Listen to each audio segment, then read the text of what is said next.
It's spring, everybody. It's a new season. Everyone ready for a new season of growth, renewal, Yes. new starts, a fresh start. And you know what? I just want to say something to everyone in this spring. You know, we have a challenging week ahead with the Fed and everything. You ever consider how fortunate we all are to be able to be in a financial position to put together the jigsaw puzzle and can afford to take risk for potential gain? A lot of people out there wondering whether they should buy groceries or medicine. So consider yourself fortunate that you can do this. So it puts things in perspective if you get stopped out.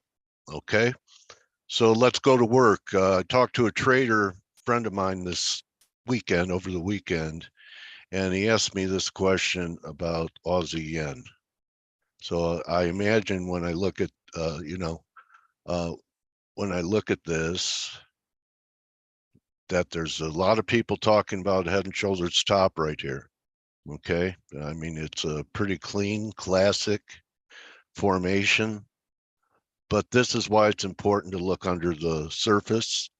And I think there's potential for some type of false breakdown, because when I look at the 4 hour, a lot of this will have to do with, is the yen going to bottom at 130? But, I have a 3 drive developing down here right around the neckline, and it could still push through, but the divergence is glaring. Normally my best setups for turns are as long as it's above 30. And I mean, even if the yen takes another hit to the downside, this is going to be way above 30. So look out for some type of false breakdown in this. I'm not saying that I can't be wrong. I'm just saying there's something under the surface that says what is most obvious can at times be obviously wrong. So there you go. There's my head and shoulders type of analysis on that. Looking at what's happening here in the markets, we could have some inflection points. I'm looking for a dollar buy this week. I was starting to think, what if the Fed pauses? And, I'd almost like to see what the market does if they do that, because you would assume that the dollar would get killed, right? And, metals would keep going. It'll be interesting that if he does this and the dollar puts in a higher low around 102, 102.50, I'm going for it, and wrong under the lows. So in this range, I'm going to be looking at it. If it gets there before the Fed, I'm going to try it there. I think it'll translate into a little over 108 in euro. I don't know, 23 or so in cable. And actually Aussie's really bringing up the rear end.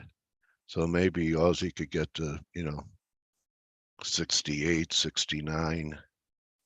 And one other thing caught my eye, and it's crypto. And there's a little lesson in it. So, I think this is topping right here. I mean, even the daily, with the huge move we've had, I'm still getting lower momentum readings, but I'm looking more at the 4 hour. So here's Bitcoin. I shorted Ethereum, and the reason why is it's weaker. So, if Bitcoin keeps pushing a bit more, Ethereum will be more forgiving. So I think what may happen here, guys, is that some of these safe haven trades that have been happening for a few weeks may take a rest. So that includes crypto. You guys know I love the metals, and I missed the last wave in gold to the upside. I got out when we were here in 1940, and I missed this blow off. Actually, I got out of my mining shares here and they're higher than where I got out. But when I look at silver, you know, it just doesn't impress me. Okay, so it's kind of like the comparison between Bitcoin and Ethereum, and this is night and day. And the gold silver ratio, I think actually, remember we talked about wedges. Let me get off camera here. How ridiculous.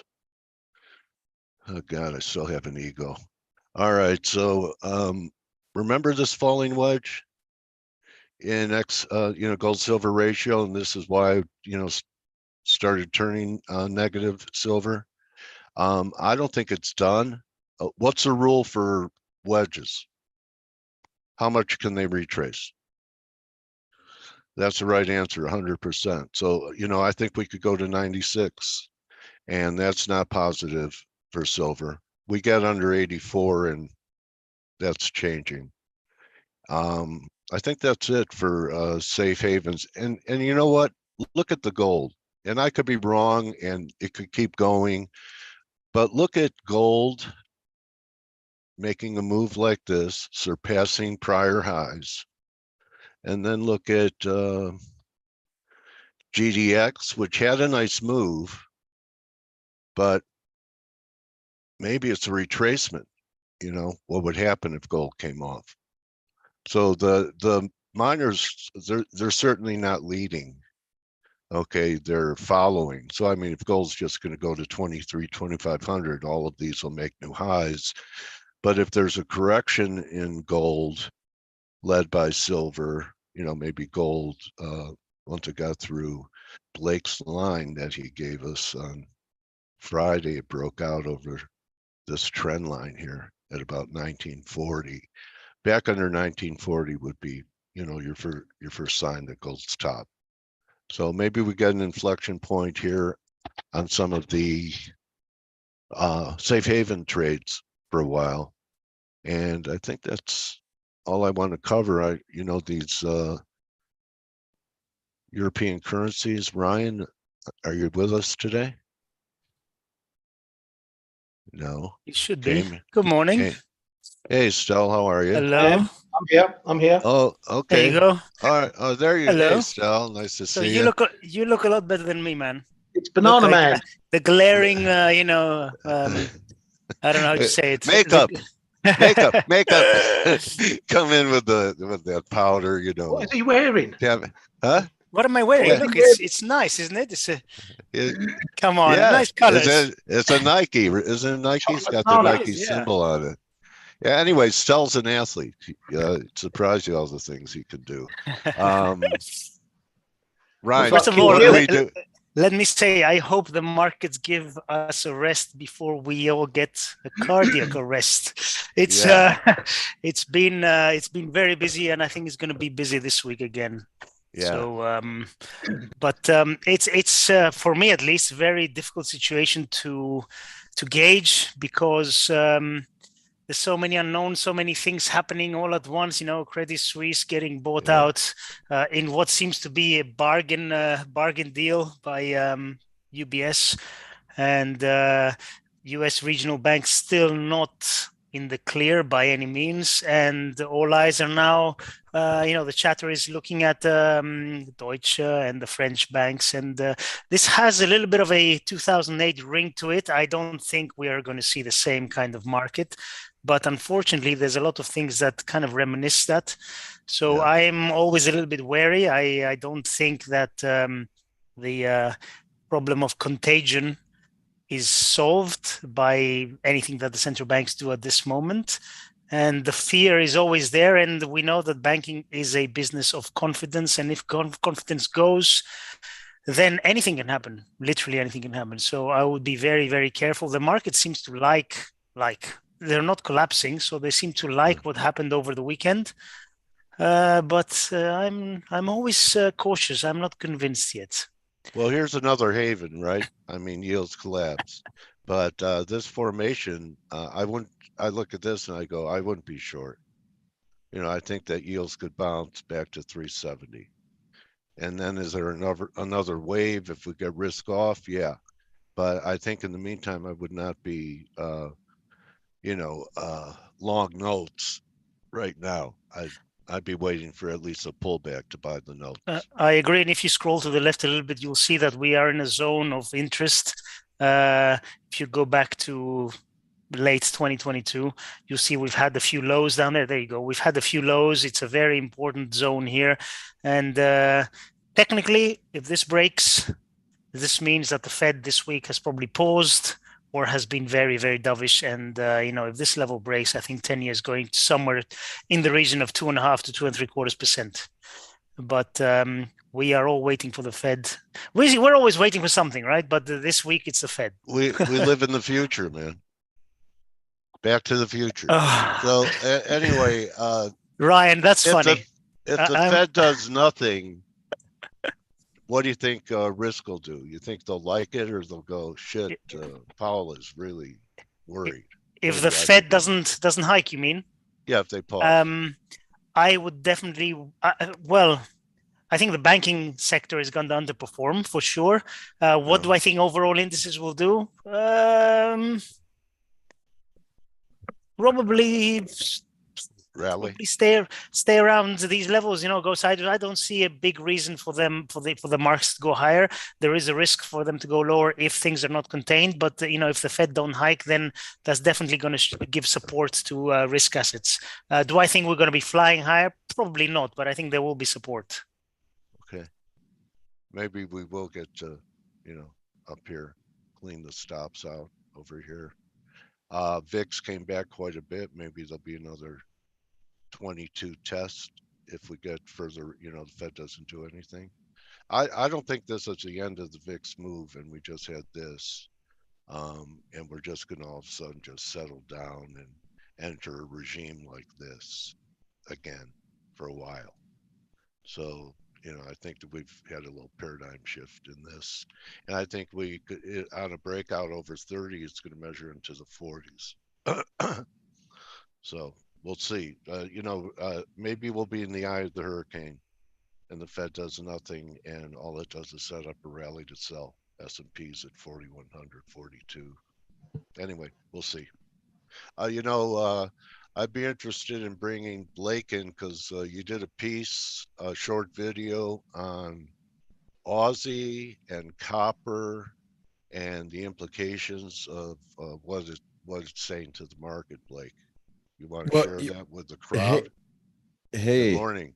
Good morning. Yeah, I mean, it's really, I'm more looking for a breakdown in copper is going to lead me to being short like the Aussie dollar. And, but I'm really not focused on that as of right now because of the Fed. And I think it all, boils down to the Fed. Stelios, you were just saying if the Fed if they didn't raise rates and they just left rates unchanged, do you guys think, and because my camp, I'm still in the camp that I think the market will panic if the Fed does that. Like, we'll get an initial pop in risk. People will be like, oh, that's exciting. The Fed didn't raise rates.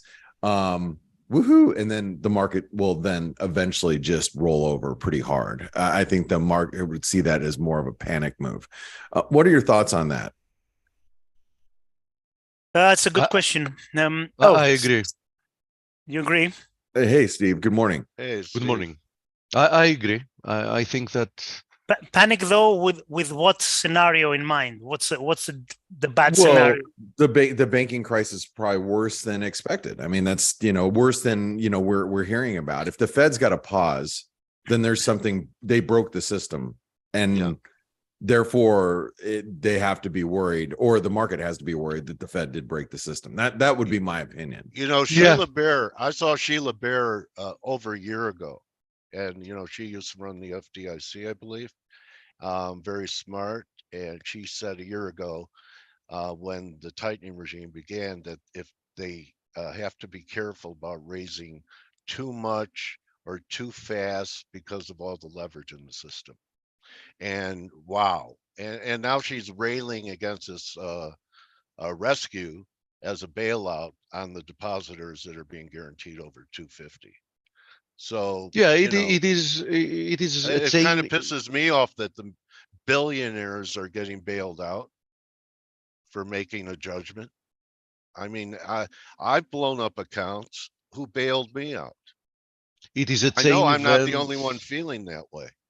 It is the chain event of moral hazard that has Well, been I'm going to be ongoing. immoral for the rest of my life. Yeah, that has been ongoing. Yeah, the problem And is then I that could get rich. Okay. the So you have problem to is be. that you don't matter. You don't matter. I don't matter. You know, I mean the average Oh, individual doesn't matter for the system. You know what I mean? that makes me so sad. Well, so let's let's. I know you guys have probably discussed it on the Flow Show. And by the way, it's so cool. I know this is my last week that I get to listen to the Flow Show for just a few minutes before Yeah, you guys see? have your time changed. A So benefit for getting up earlier now, huh? there is, Dale, like I said, the first 30 minutes I'm awake. I can listen to the Flow Show. It's great. Yeah. And get caught up. So But I'm Blake, sure I think you should make it a habit of waking up 1 hour earlier, no matter what. no, I'm not going to get up at 2 in the morning. Just You can't do can it. do No, it no, at can't do. on the other But schedule, Steve. if you're looking at yields, yields hit a new trend Yeah. low, right? Yeah. I mean, it seems like the market has stabilized at least a little bit following all the headlines over the weekend. Well, what did you guys talk about during the Flow Show for Credit Suisse? Because Credit Suisse is it's a buyout, right? But they're not getting book value or what the value was. The CEO was crying last night making the announcement, Blake. Value? I mean, even the word value is probably a joke in this case, right? Depends who's the one asking about the value. UBS are getting the value. Yeah, UBS is getting they're getting a steal. Oh, I guess. Is that I wouldn't be that certain as you are, guys. I mean, is it really a steal? I mean, you're going to get all this crap assets. I almost said it, but I'm going to keep it clean. That's all right. I mean, I don't know. But the market is at least stabilizing a little bit. What other banking news has happened over the weekend that you guys have read that we should be concerned with? Well, where do you want to start? There's still worries about stuff in the US. The Credit Suisse thing has tipped or it's uncovered another little problem with these Credit Suisse bondholders, 17 billions worth getting wiped out potentially. Now you've got the rest of the market going, well, why are we holding these bonds, these AT1 bonds, if we can just get wiped out? I mean, the fact is that's the nature of these bonds anyway. That's the risk you put in them. But if you see people getting wiped out on them, you're going to be thinking twice about owning them for the foreseeable future. And that's got the market having its next panic mode. But UBS, in effect, has picked it up for steal. K-Man made the strong point. The Swiss were never going to sell Credit Suisse to anyone else but UBS or allow anyone else to buy it by UBS because it keeps it Swiss. Rather than offshoring it to Bank of Korea wasn't going to get it. The Saudis, they already had a big stake. Yeah, Saudis were shafted.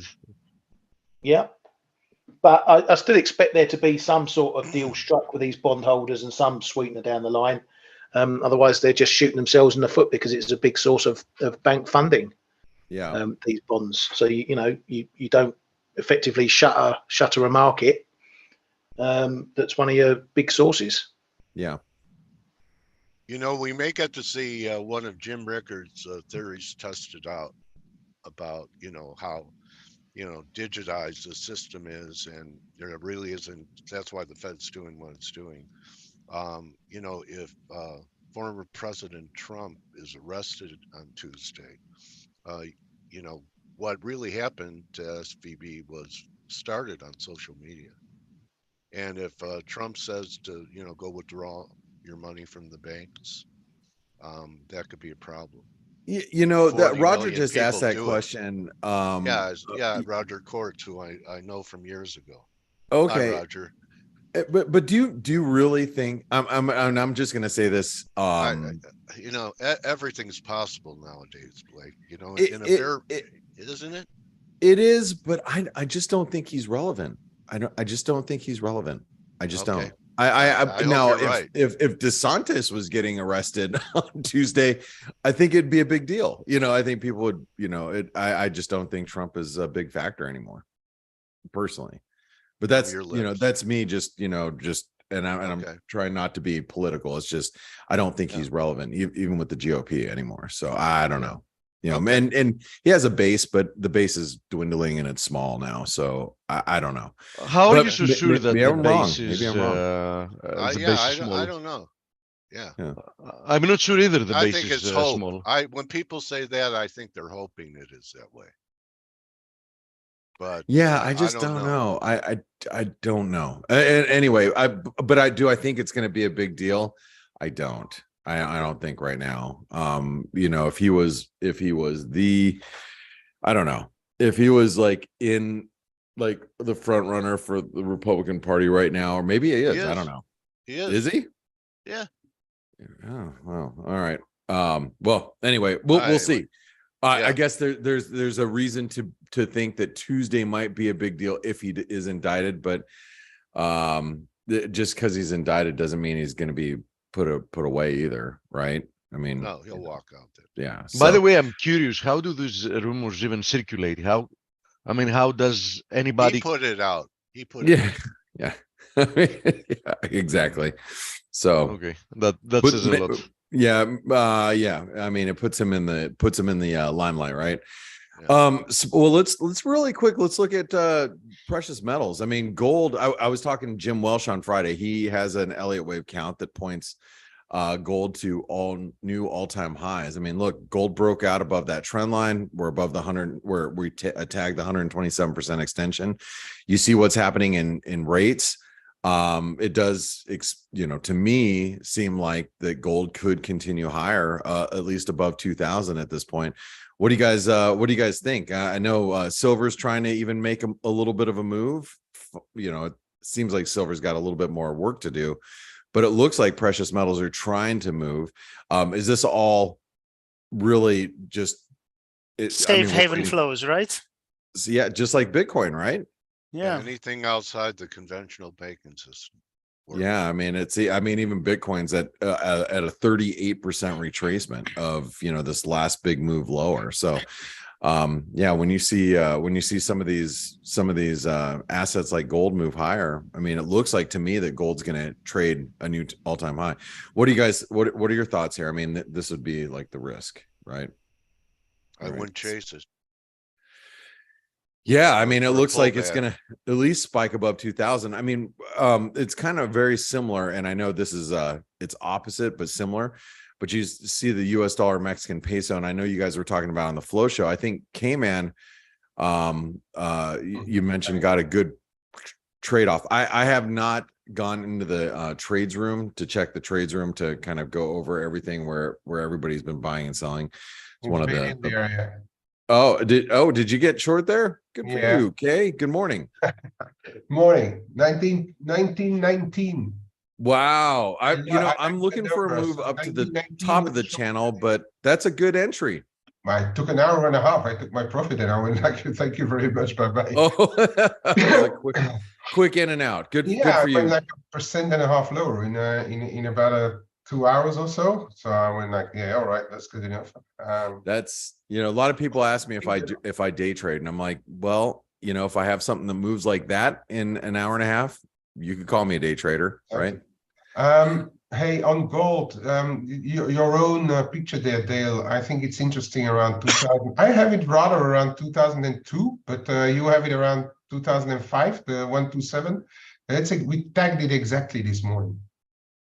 Yeah, that's the 127% extension of the last move lower. So that's, I think, is the level where we know whether the thing is really going to go to probably, well, possibly highs or fail there. I found it quite, it was a quick move back down, $30 straight away, and it all came around the same time. Gold makes everything was correcting at the same time after doing the bit of an extreme in the early European morning. You know, it's interesting. We are in a market where gold $30 moves is a norm. And I think back, like, 15 years ago when, gold would, would move like $8 to $10. And then all of a sudden you get like this 30 or 40 point pop one direction or the other. And that was like mind blowing. But, that's just happening in European trade right now. So lots of volatility as gold stretches its legs higher. And if you look at the long-term view of gold, I mean, gold is in a bullish and ascending channel, which in theoretically could take us out to 2150, 2200, and still be confined within a big long-term channel higher. So I think that's very, very doable near term. So what do you guys make of this move in yen? I mean, because the yen, I get, is it still a yields move? Because I'm still short and I'm still looking for a move below 130. But we did, trade to 130.50 today. Yeah. Any news about the yen now? The 130.5 has always been a pretty decent level, because if let me quickly have a look at my picture. Is it the 50% or so of the Fed pivot, right?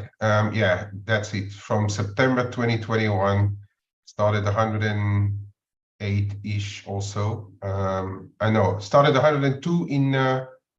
No, that's actually from the low. No. It's the Fed pivot. 130.5 is the 50%. I'm always keeping a close eye on that one, and I traded it just in smalls this morning.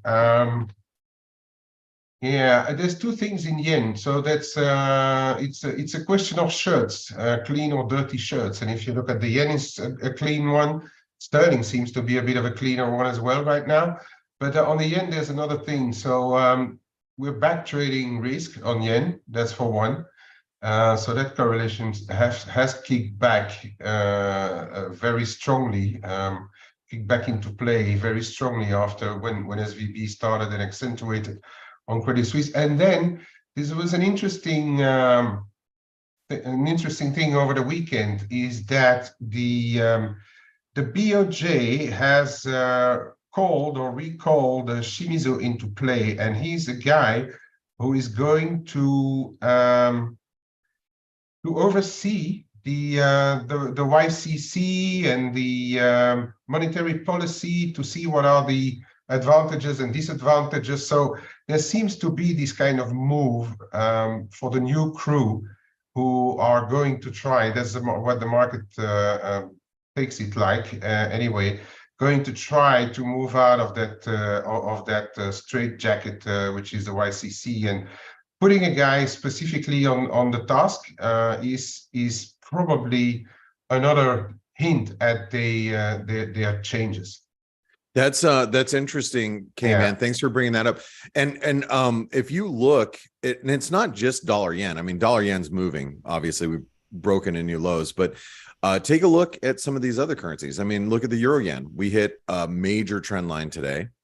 You look at the guppy, major trend line. We hit it again today. Aussie yen closing in on really critical support. We break through 87 yen, and it's gonna be there's like it's a lot of open air below there. Dale, going back to your comments around copper, I mean, that's a big deal. Kiwi yen's below the ascending trend line, and so is the Canadian yen. So you can see that, the long yen trade, not just against the dollar, but against other currencies, is really starting to gain some traction here. And as K-Man was just saying, they're if the BOJ is making a stance on YCC, and you got a new BOJ governor coming in, when's the changeover day? It's the 28th. Is it something like start of April? I think is official. 9th or 14th or something. Oh, okay. Yeah, the 8th or the 14th or the 9th, yeah, somewhere around there. So the market, tends to get ahead of things too. They start buying in anticipation of, and we're several weeks away from a big changeover in BOJ leadership. So just keep that in mind. as we move through the next few weeks. Big deals, I think, developing. We got so much that we can talk about. I mean, especially you start looking at like crude oil really breaking down here. How's that going to affect the market? How's that going to affect as this is a product of recession and global recession coming, but we're out of time, and we are going to be covering all of this in the ForexAnalytix Morning Edge here in 45 minutes. So I want to say, guys, thank you all for getting all of us up to date. I know we have Tracy coming in. Shy Girl, is she here? Yeah. Yeah, what a perfect time. You brought a good segue on energy. Yes. So Tracy, welcome, and thanks team for keeping us up to speed. And I'll see the ForexAnalytix crew. I'll see you guys in 45 minutes on the Morning Edge. So Tracy, welcome. I'm trying to promote her. There, Tracy just got promoted. I don't know your new title, but you're promoted, Tracy. Well, she owns her own company, and she got promoted to this morning. You're on a roll. Tracy's on a roll. Good morning, guys. Good morning. Welcome Tracy. back. Welcome back, you Floridian. Always good. Always glad Yeah. to be back. All right. So, Tracy, we had this continuation of this bear market in energy. So, why don't we start there? And is it really just a lack of demand? Because the supply fundamentals, from what I've been reading, aren't terrible. Yeah, no, I mean, it's not really demand. I mean, what drove it down here? It has to do with, first of all, rate hikes, right? Because it's getting very expensive to carry these commodities in general, right? If you're either talking, oil, wheat, aluminum, for example, it's getting very expensive. You mean to store the inventory? To store and to like a typical 30-day ship. Oh, okay. With interest rates higher, it's getting very expensive. So we have that, and fears of more rate hikes. And in addition, we have a lot more Russian crudes on the market than everybody thought initially, and China demand is still kind of soft at this point. We're not really seeing them come back to the market as quickly as we thought, even though we are seeing mobility data and things of that nature. Well, you know what? Xi ought to leave Moscow and go back to China and get his economy going, right? Instead of spending time with Vladimir, in my opinion. So, okay. So, but I mean, I think right now, as far as crude is concerned, I think we're getting a little bit oversold at these levels. So, we could see a little bit of a, rebound rally, especially if, say, the Fed does pause. I mean, we had Goldman come out this morning saying they thought they were going to pause. And then you had Morgan Stanley come out this morning and say they thought 25 basis points. So, if they do pause, that would be, commodities would love it. I'm not sure the market would like it. More like, buy the rumor, sell the fact. They'd whack the dollar and they'd buy commodities. So pause. Yeah, I mean, I think we're already seeing softness in the dollar right now. I think we could pull back a little bit more on the dollar because the Fed has, because of this whole Credit Suisse, UBS debacle. I think we could see a further pullback in the dollar because the Fed opened swap lines. And that's generally bearish for the dollar because it's, what it's doing is it's allowing other countries to get dollars and not draw down their own reserves. So generally when they do open swap lines were, let me fix that a little bit. Swap lines were open weekly, but now they're going to be open daily. And so I think a lot of swapping going on, man. So I think we could see further pullback in the dollar. I mean, where are you saying this was just I have 102. Well, let me ask you, do you think this was a bear market rally and we're going to take out the low? or we're going to put in a higher low in here? I'm not sure yet. I'm looking at Okay. 102 as well. Yeah, I see you have a line there. So Yeah. I'm looking at that level too. If we do break that, then I Yeah. have 101 and then 100. So, Okay. you know, I think it's definitely possible. It depends. You know, I think it depends on how big the swaps are. And I just saw that question. I don't know how, it's really depends on the central bank and what they need. So, you know, you can check that on Fred charts if you want, what swaps went out. They don't give you an itemized, but they will tell you how much per day is going out. So you've lived through 08 and so forth. How do you compare this to 08? And do you think that, in your view, that the billionaire should have been bailed out? Well, well, in 08, no, they should have let the banks go. But Okay. that's neither here nor there. And, Yeah. you know, once again, they're not going to let them fail, right? You saw SVP is a boy. You know, they got, you know, they formed a bridge company and it's under the FDIC now. Midwest banks just asked the FDIC if they could lift the limits for 2 years and to cover all deposits. So, you know, I think that, you know, again, I think, you know, it's, they're going to bail them out. I mean, they're not calling this Credit Suisse a bailout, but essentially it's a bailout. Okay. All right. So you think the central banks are going to be able to put their holes in the dike and keep all the balls in the air for a few more years? You know, perhaps, I mean, it's getting, you know, I mean, they're obviously, you know, we all knew the Fed was going to raise rates until something broke, and obviously something broke, right? Yeah, you know what broke? Someone that doesn't know how to manage a bond portfolio. Well, yeah, that was And stayed long bonds for a year. I mean, who bails out our accounts when we're the wrong way in bonds well, exactly. for a year? You know, what do you think? No, that was a ridiculous situation. I What a tweeted about. ridiculous thing to happen to bring on a systemic event like this, you know, kind of jet fueled or charged by social media, where there could be, you know, just Well, that rumors was now and people. And the thing is that bank really didn't have small accounts. Those were huge accounts in there, Yeah. and they were all VC guys, right? Yeah, So, yeah. So the billionaires got bailed out. right. Okay. So let's try and become thousandaires this week. What opportunity? What kind of opportunities do you see going into the Fed? Do you think they're going to pause, Trace? You know what? Powell seems very adamant on keeping rate hikes. So, you know, this time I'm kind of up in the air. I think 25, if not a pause, but that depends on, I'm guessing, what the banking situation looks like in the US. Okay. All right.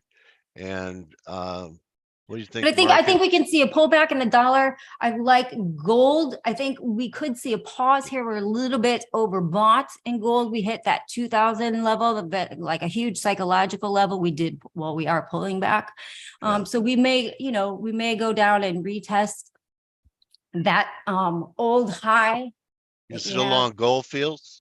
To the left, yes, I still have Goldfields, yes. So how many people interview you and know what your positions are? So not only you. All right. So I look at the chart and go, I have Goldfields from 2 years ago in like the 6s. wow, that's patience, you know. Yeah. You just want, you know, you are really patient. Does look pretty good. But I like the miners. But yeah, overall, I'm very bullish. Gold, I think we could retest that old near high and then probably take off again. I mean, the chart is very bullish altogether. It's just a little bit overbought. Yeah. You know, some of the, you know, you look at things like GDX, and with gold blowing off to new highs, I'm really not impressed with what the miners have done so far. Yeah. And, you know, I was taught there's I like individual miners better than the ETFs, but you know, there is that gap up there on look at this.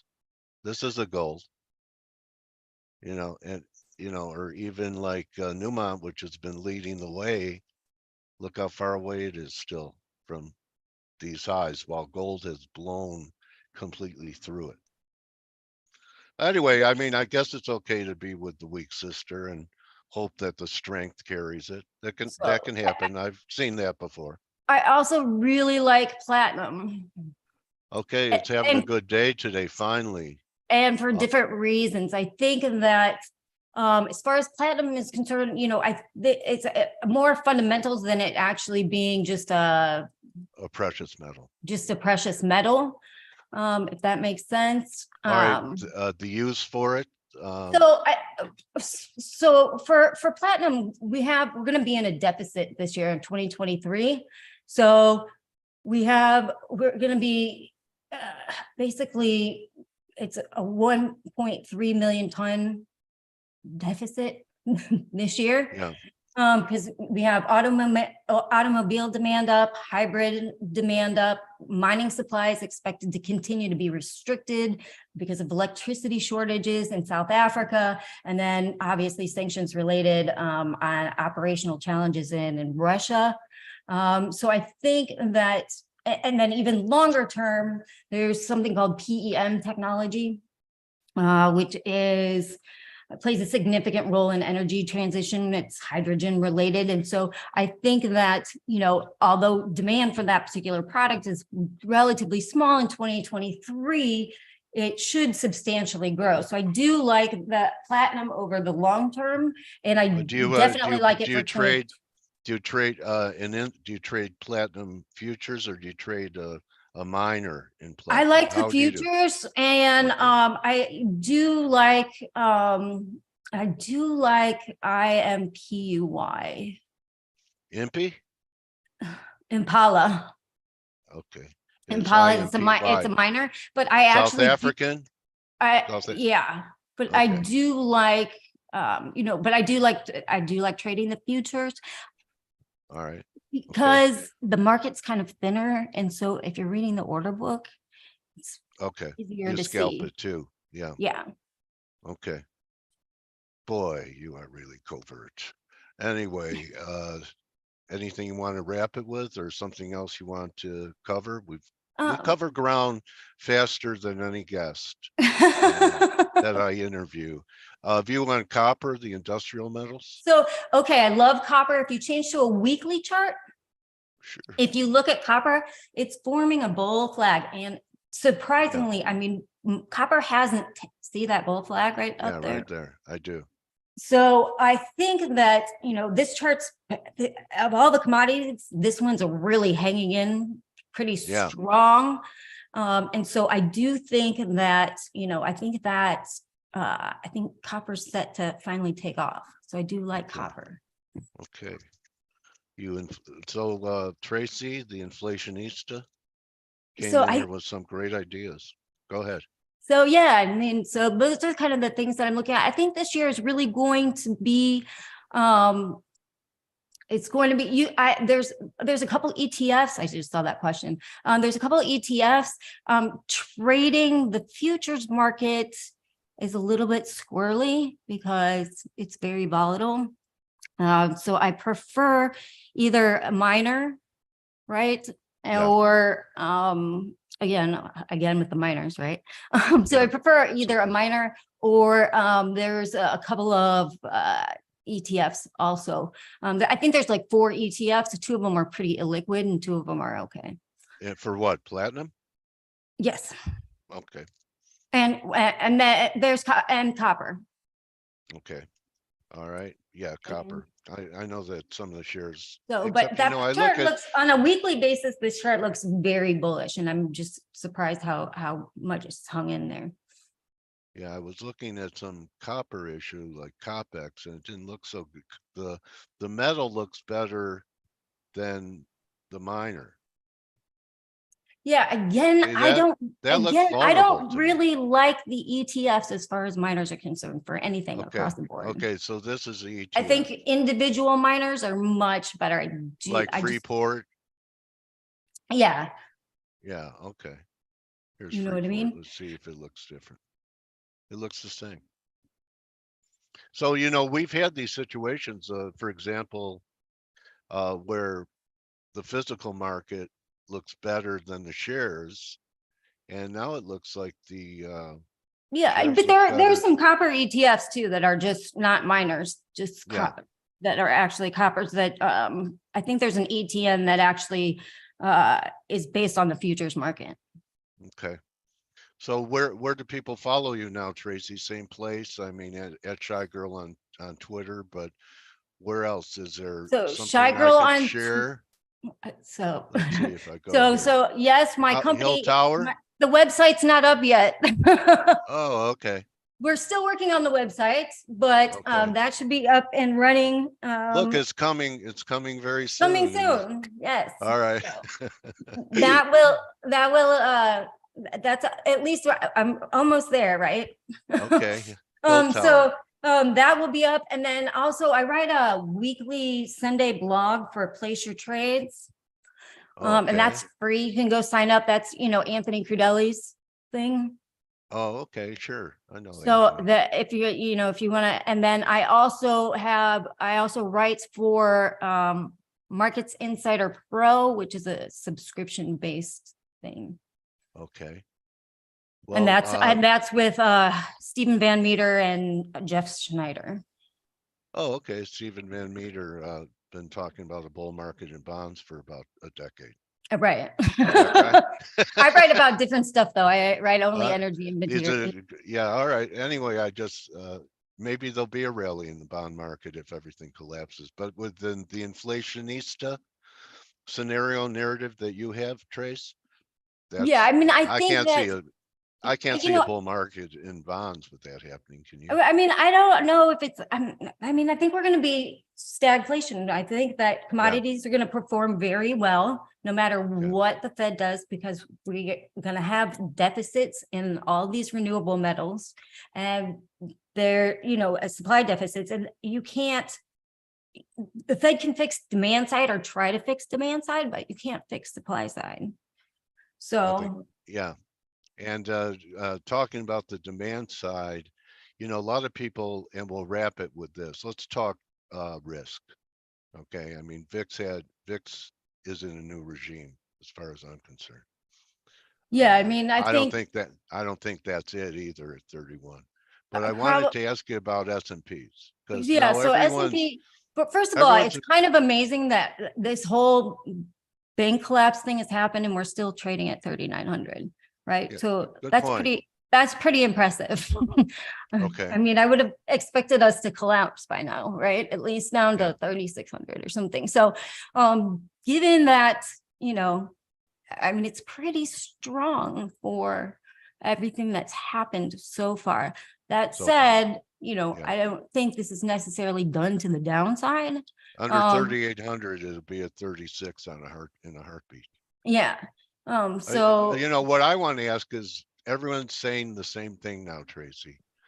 The S&Ps are a range trade now, which implies that we're never going to come out of the range, which tells me we should look for this market to come out of the range. Oh, because absolutely. everyone has accepted it to be a range. I mean, it's just like oil traded in a range for 3 months and then finally broke out to the downside, right? Yeah. So, I mean, this has been trading. This has been kind of range bound. Yeah, it's recency bias. That's like people are saying 2 months ago, the VIX is dead. It's broken. It doesn't work. Right. So anyway, maybe it doesn't. So, you know, great catching up with you. Absolutely. It's always a pleasure. Yeah. And you sound like you have some passion, and I want to wish you a great spring. What a nice day to get together with you, Tracy. First day of spring. I know. And, you know, your gentle spirit and spring and your knowledge always clarifies things for us going into a new season. I hope this is one of your best trading seasons in a long time. Thank you. And to you guys and to all the listeners. All right. Have a Tracy great day, everyone. Whose website is under construction. They're having But a it's hard coming time getting soon. And coming soon. They're having a hard time getting lumber, even though lumber's come off quite a bit. Constructing the site, but look for that and follow her in the meantime at Shy Girl. yes. Thank you, Tracy. Thank you, everybody. Good. Have a Great way great to start the day. week. Adios, Trace. So that's a wrap, everyone. Some good ideas from Trace. Welcome, Scott.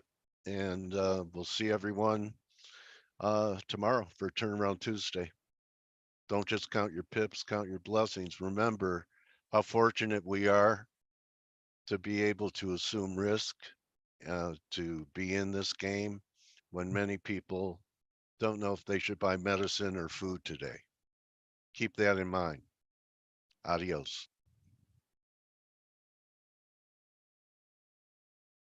You're welcome, guys. Bye, guys. Thank you. I'll see you.